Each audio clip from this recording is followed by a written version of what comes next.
Welcome to the Explainer.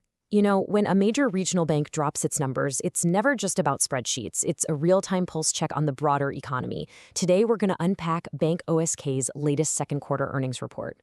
We'll be slicing through the dense financial data to reveal the underlying economic momentum, and we'll see exactly how they are navigating today's tricky financial landscape.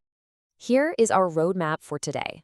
We'll start with a foundation, hit the Q2 reality check out those key financial vital signs, and then wrap it all up with management's strategic outlook. Let's dive right in. Section 1. The Foundation. Establishing Bank OZK's Scale. So as of June 30th, 2026, Bank OZK commanded a massive $41.7 billion in total assets. I mean, we're not talking about a small hometown credit union here. This is a regional powerhouse managing a seriously huge pool of capital, which means their quarterly performance has a real ripple effect on the broader market. And they have been building this foundation for over a century, established way back in 1903, meaning they've successfully weathered the Great Depression, the 2008 financial crisis, the whole shebang. Right now, Bank OZK operates 267 offices across 9 different states. It's a massive footprint stretching from their roots in Arkansas all the way to major markets in New York and California. This kind of geographic diversity is absolutely crucial for understanding exactly how they source their deposits and structure their loans. Moving on to Section 2, the Q2 reality check. Let's break down those Q2 2026 earnings. Now, the nuance here is honestly fascinating. Their Q2 2026 net income of $163.3 million is down 8.7% from the $178.9 million they brought in during the same quarter last year. But wait, here is the kicker. This quarter actually represents a really crucial upward pivot. It's an increase of 2.5% from the $159.3 million we saw just last quarter in Q1 of 2026. So yeah, it's a dip from last year, but a solid recovery from last quarter. If we zoom out slightly to look at the broader picture, for the first 6 months of 2026 as a whole, net income available to common stockholders reached $322.6 million. While that is absolutely a massive figure, it's still a 7% decrease compared to the $346.8 million they earned during the first half of 2025. So that year-over-year cooling trend is pretty clear when we look at the first half of the year in aggregate. And you know what?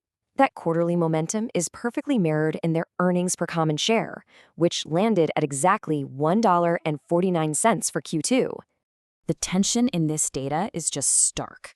That $1.49 represents a 5.7% decrease year over year, but it's actually a 3.5% increase from the first quarter of 2026.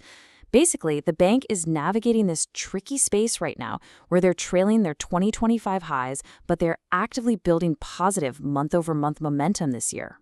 It's a real balancing act. All right, Section 3, Key Financial Vital Signs. Let's look at the metrics that actually matter. These specific ratios, which were proudly highlighted by the CEO, really tell the story of their operational efficiency. They posted a super solid 1.60% return on assets. Furthermore, a 4.24% net interest margin is incredibly robust for a regional bank in today's rate environment. Combine that with a very tight efficiency ratio of 39.2%. And what does it tell us? It shows they are running a remarkably lean, highly effective operation. Alongside those impressive performance metrics, leadership was quick to point out strong increases in their book value and tangible book value per common share, plus some really meaningful bumps to their capital ratios. So what should you actually take away from this? Well, despite the year-over-year dip in sheer net income, the structural, fundamental value and stability of the bank's balance sheet is actually growing stronger. Which brings us to Section 4, Management's Strategic Outlook. Let's frame the future. Chairman and CEO George Gleason used this earnings report to hammer home one major theme: progress with strategic diversification. Now, for a bank like OZK, which is typically known for its heavy commercial real estate lending, this is a vital pivot.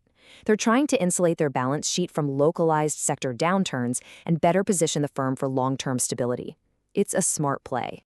If you're an investor or analyst wanting to drill deeper into that specific diversification strategy and ask management some direct questions, you've got your chance. Management is hosting a Q&A conference call on Wednesday, July 22nd, 2026 at 7:30 a.m. Central Time. And hey, if you miss it live, don't worry, they're keeping a replay archived on their investor relations website for at least 30 days. Of course, the standard caveats definitely apply here.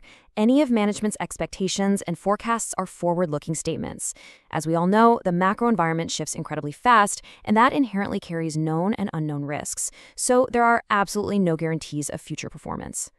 As we wrap up this explainer on Bank OZK's second quarter, we're left looking at an institution that is running highly efficiently and growing its foundational value, even as it chases the net income highs of the previous year. So the ultimate question remains, will this intense focus on the strategic diversification of their loan portfolio be the catalyst that drives their future growth and the turbulent quarters to come? Thanks for joining me on this explainer. Keep learning, and I'll catch you on the next one.